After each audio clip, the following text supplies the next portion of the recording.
This is one of the most iconic two-stroke motocross bikes of all time. And after 47 years of bar-banging history, we're going to see this bike come to life and hit the track again today. In this video, we'll learn the story of this machine, we'll see it hit the track, and we'll see it go head-to-head against a modern bike as well. Very few bikes have made the impact on motocross that the Yamaha YZ250 has had. Its history is an interesting story, and the legacy it has left is super impressive. The YZ is the longest running production dirt bike on planet Earth, having first hit the showrooms in 1974, and they're still making them to this day. And no other platform has innovated as much as the YZ either. Without this machine and the men that developed it, the motocross world certainly wouldn't look the same today. As we know, Yamaha aren't afraid to push the boat out. Some of the technological innovations that were developed for the YZ include reed valves, the monoshock, power valves, and of course the four-stroke motor. In the four-stroke dominated world that we live in right now, the YZ line remains. The YZ125 and the YZ250 are the last remaining two-strokes coming from any of the big four Japanese manufacturers. And I think that says a lot about those two models. This video follows on nicely from our recent film about the 360cc Yamaha RT1M, which was the first ever big bore two-stroke from Yamaha, and that was released in 1970. With the unveiling of that bike and its smaller siblings, the DT1M and the AT1M, Yamaha announced their intentions to take over the motocross world. But it took the release and the rapid development of the YZ model bikes before Yamaha could truly lay siege on their rivals. So the first YZ didn't actually come out of a high-tech R&D department over in Japan. The real story is far more interesting than that. The very first YZ was actually built in Southern California by a man called Don Jones for his son Gary, who you might know as a multi-time AMA motocross champion. Don Jones was a Yamaha dealer through the 1960s, and when in 1968 Yamaha unveiled the DT1, the Joneses began using those machines for the new sport of motocross. But the DT1s certainly weren't real motocross machines. Luckily though, Don Jones had good experience at fabricating parts and modifying motorcycles, so they set about transforming the DT1 into a true motocross weapon. And they created a winning machine. Gary Jones won the first ever 250cc AMA motocross championship on that bike. In fact, the Jones family's modifications were so successful that Gary's race results came to the attention of the Yamaha factory in Japan, and they quickly asked for that machine to be shipped over to them. So the motorcycle that Don and Gary Jones developed was the basis of the YZ range of models that were to come from Yamaha later that year. The first production YZ250 was the YZ250A, which landed in 1974. And the second was the YZ250B, which came in 1975. And that was the first machine to feature the innovative monoshock technology. In 1976, Yamaha lost ground to their fierce rivals Suzuki, who had just launched the revolutionary RM250. So, Yamaha had to respond. The YZ evolved quickly over the next few years, resulting in some stunning machines. But there's one model that has always caught my eye. One model that, in my opinion, is far more iconic than any of the others. It's the bike that launched Yamaha's MX success into the stratosphere. And it's this machine that I have with me today, the 1978 YZ250E. Like I said, for a couple of years there, the YZ bikes had been overshadowed by Suzuki. But then in 1977, Yamaha launched a lighter bike that had more travel on the suspension, and it was the start of something very special. And this coincided with the signing of a young American racer who was about to make his mark on the sport in a very big way.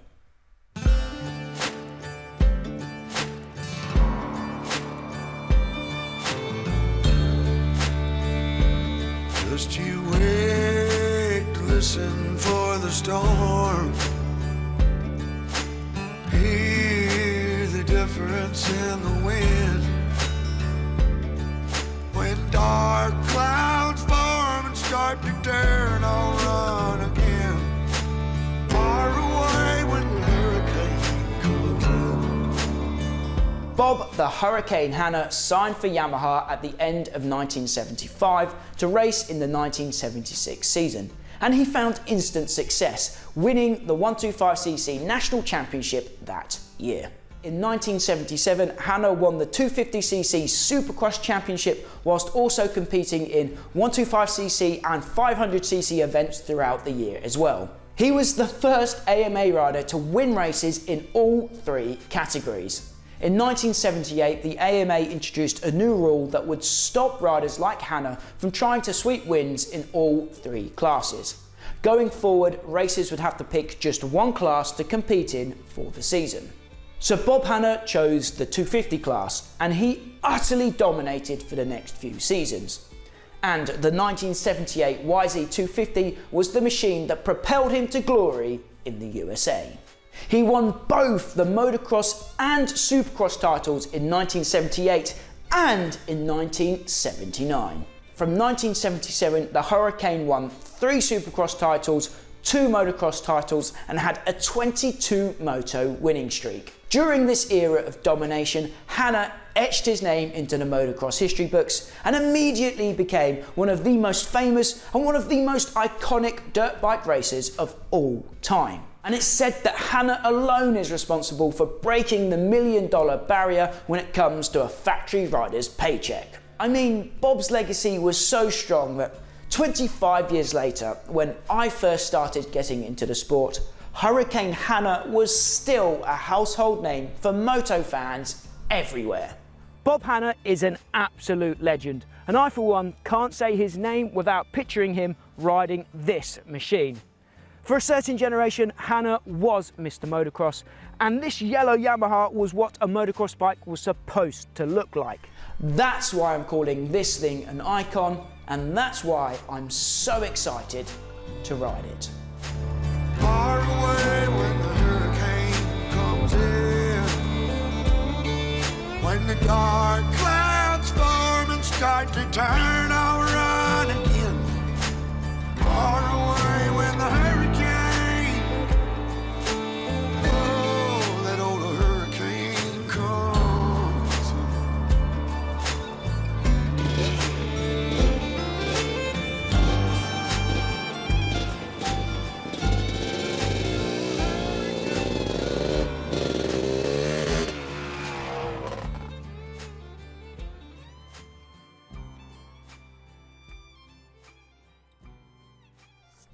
Okay, so it's the moment of truth. It's time to ride the Icon. We're at the track, we're geared up, we're ready to go. The plan is I'm going to hit the track on this bike and I'm going to experience what it feels like to ride a 47-year-old machine like this. I don't ride vintage bikes this old very often at all. It tricks you, I think, this YZ250. It looks more modern than some of the bikes it would have been up against back in the day, but I think once I hit the track I'm going to feel the edge of this machine. I'm going to realise it's not actually that modern. But we do have a modern bike with us as well, so a little later on in the video I'm going to roll that bike out of the van, I'm going to ride that on track, we'll compare the two, I'll go from 47 years old to a modern machine, and we'll do a lap time comparison as well to really see the difference. So that's to look forward to later in the video. Also, I need to tell you guys, you might notice some fresh gear that I'm riding here. Brand new gear, very old bike. A big thanks goes to O'Neill, one of our channel sponsors, for supporting our videos like this one. You can get 20% off O'Neill products on the O'Neill Europe website if you use our code 999laser. I'll leave a link and information for that in the description down below. The first job, the first task though, is to get this baby fired into life. Where is the choke on this thing?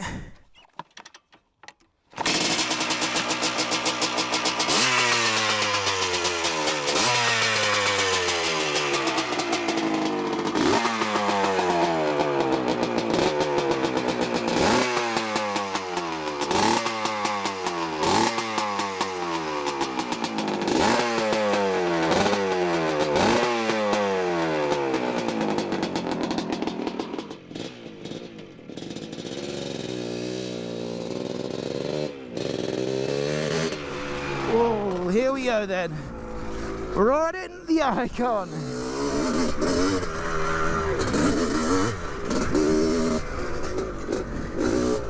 I just want you to sit down, it feels like. Such a small bike.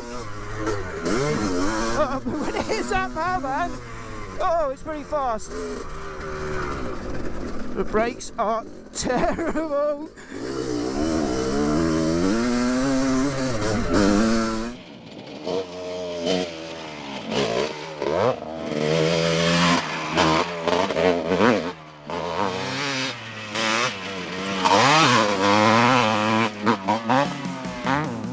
So first impressions after just a half a lap. It's pretty fast when it gets going. But the main thing I'm noticing is it's amazing, absolutely mind-melting how much progress they made in 8 years. Recently on the channel I rode a 1970 Yamaha RT1M 360. And that bike did not feel like a motocross machine whatsoever. This thing, on the other hand, it kind of does. So let's take a walk around the bike and just have a look. Oh, look around, see what's more modern than the RT1M and what's a bit archaic compared to a modern machine.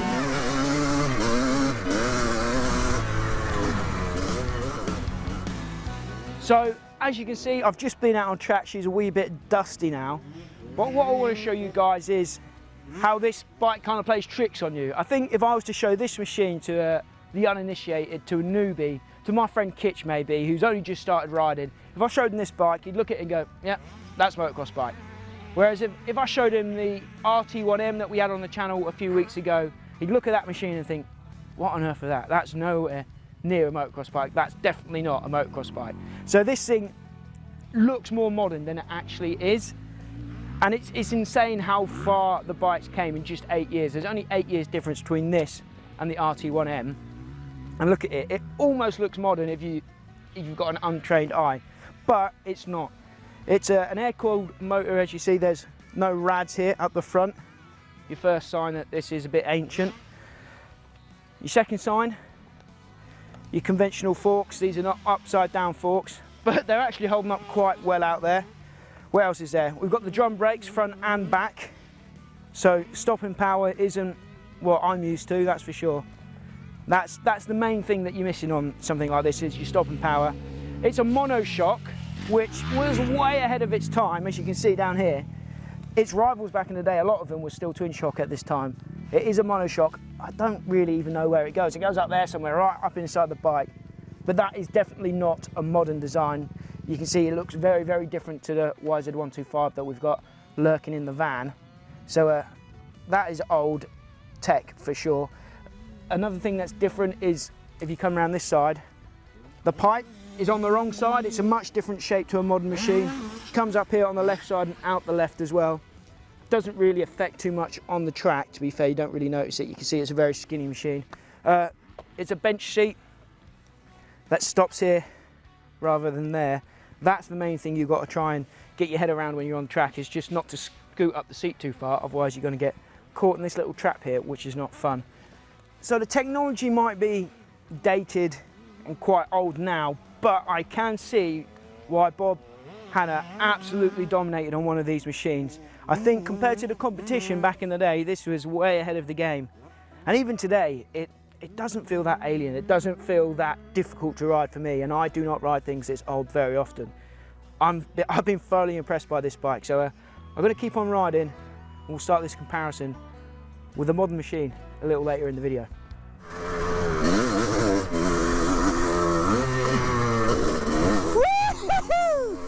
We're starting to hit some jumps now.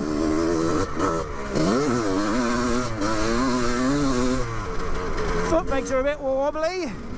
You have to really remind yourself not to sit too far forward in the corners, otherwise your nuts are getting pinched in between the tank and the seat, which is not a nice feeling. Oh. Oh man, it's a rough ride. It's a very violent ride compared to the 125. Compared to a modern machine, that's for sure.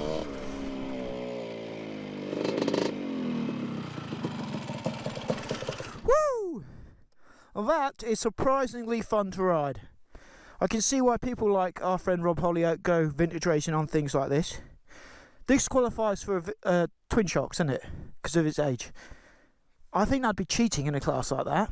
It's more violent than a modern bike, but it's not a million miles away like that old RT1M that we rode on the channel. That was a different sport entirely. This is something close to what I know. Let's get the modern bike out and let's have a comparison.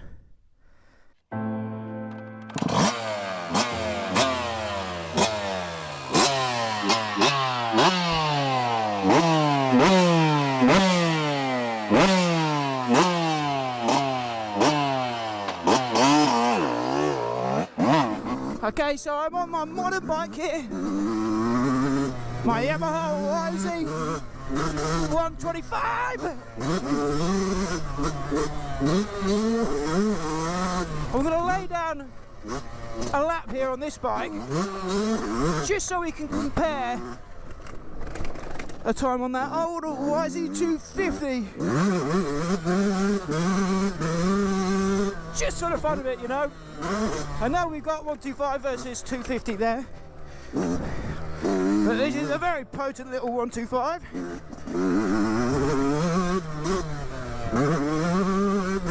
So I actually reckon power figures would be fairly similar between the two.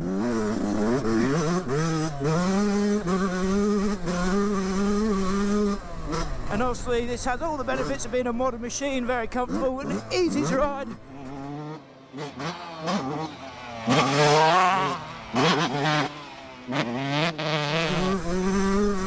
We've got a slightly abbreviated track here at our facility today. A little bit shorter than we're used to. Just going to make some track modifications over the back.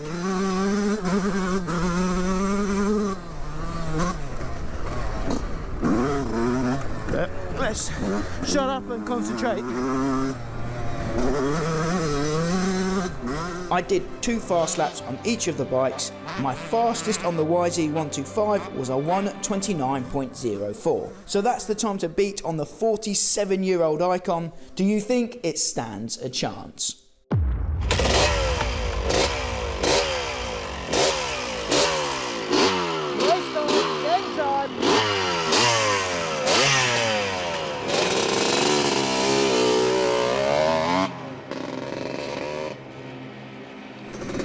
Right, let's see what the Icon has got compared to the modern machine.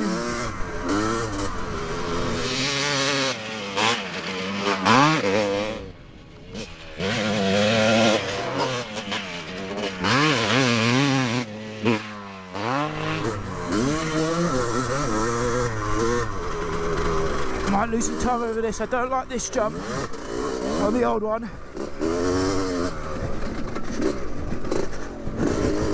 And through that turn, but everywhere else, it feels decent.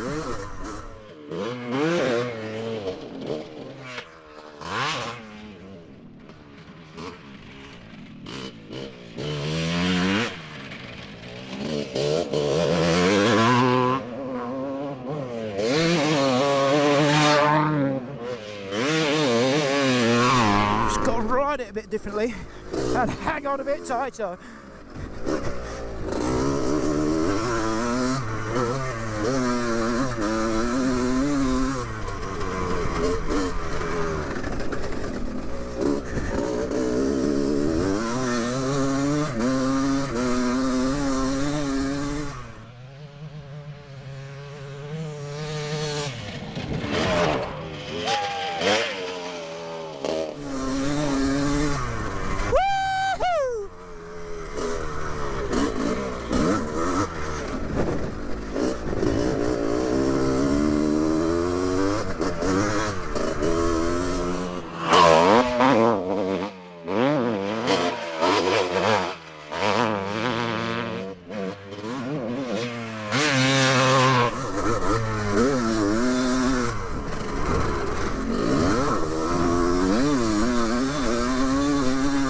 Suspension doesn't feel too bad on the old girl either.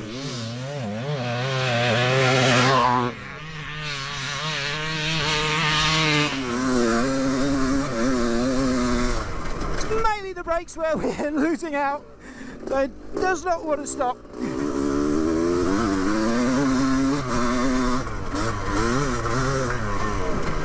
Yeah, buddy, let's go.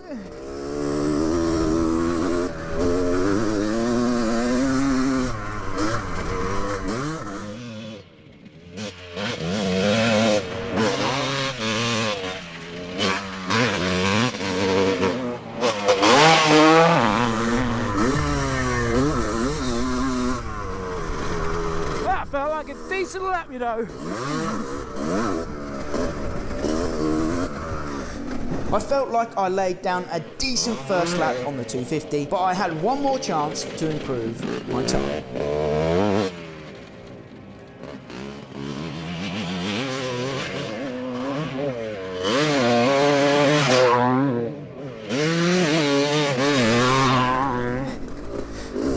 It feels so planted in the turn.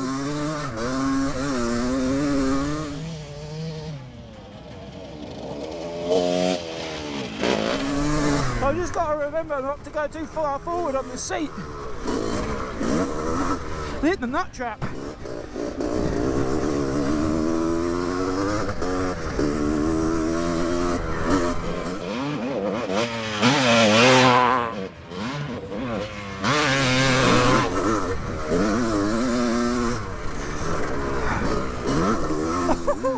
Why the hell is that in?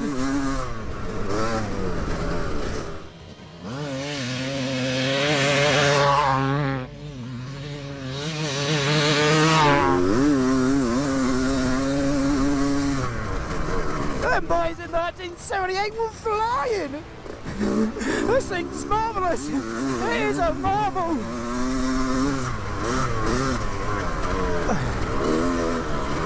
Bob Hanna was a lucky man to be riding one of these, I reckon.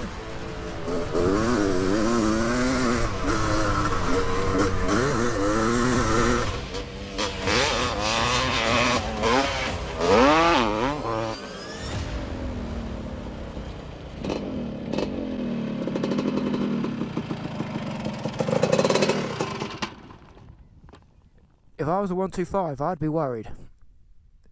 That was pretty cool, wasn't it? There's just a couple of sections, this little kicker jump here, that I didn't feel that confident on. Now, real tight left and then a stall wheel afterwards. Didn't feel like that was the bike's forte. My forte, probably, on it. But everywhere else, it felt pretty damn good.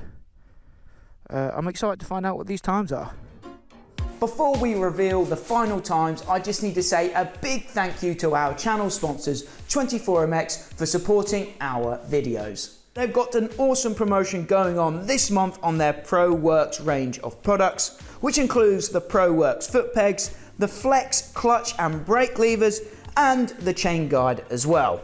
There's honestly loads of ProWorks products. You see us using them in the videos all the time, and there's some great deals to be had at the moment. So if you're interested, check out our special link in the description down below. As always, a big thank you goes out to 24MX. Now, let's reveal these times and find out just how fast the Icon really is. So we finished the day on the 1978 YZ250. This isn't the oldest bike I've ever ridden, but it's close. I've ridden a 1971 TM Cyclone Suzuki and the 1970 RT1M Yamaha. Compared to those two things, this bike is light years ahead.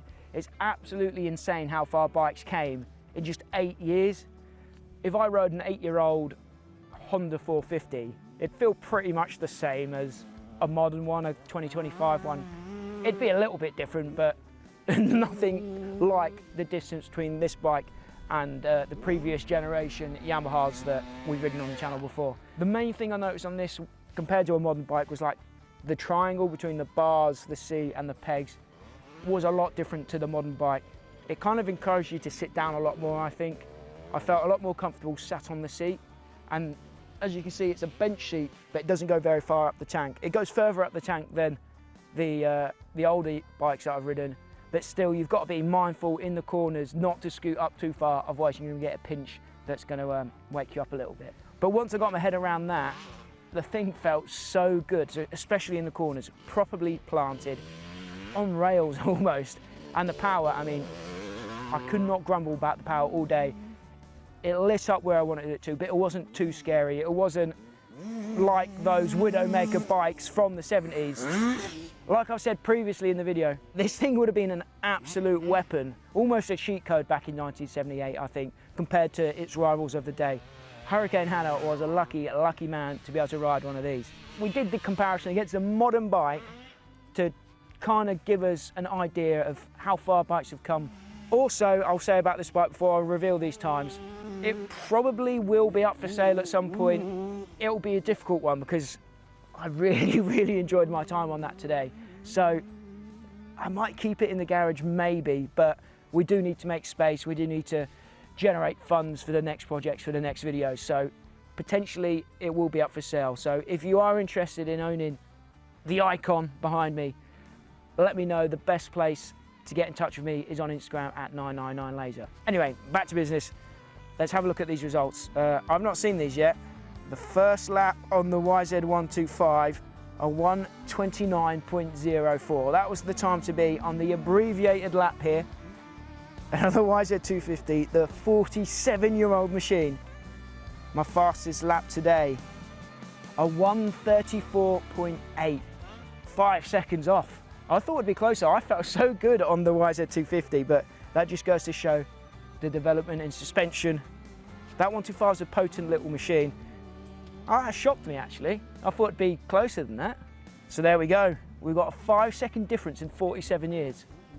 I think the YZ250 can be proud of that, right? I think it's done itself proud today. With these results, 5 seconds off. I reckon I could go racing on that bike. What do you reckon? Let me know if you want to see that on the channel at some point in the future. I'm going to hang on to this bike for a while. As always guys, you've been watching 999 Laser. Remember to like this video if you've enjoyed it, subscribe to the channel for more two-stroke content like this. Until next time, I'll see you at the track.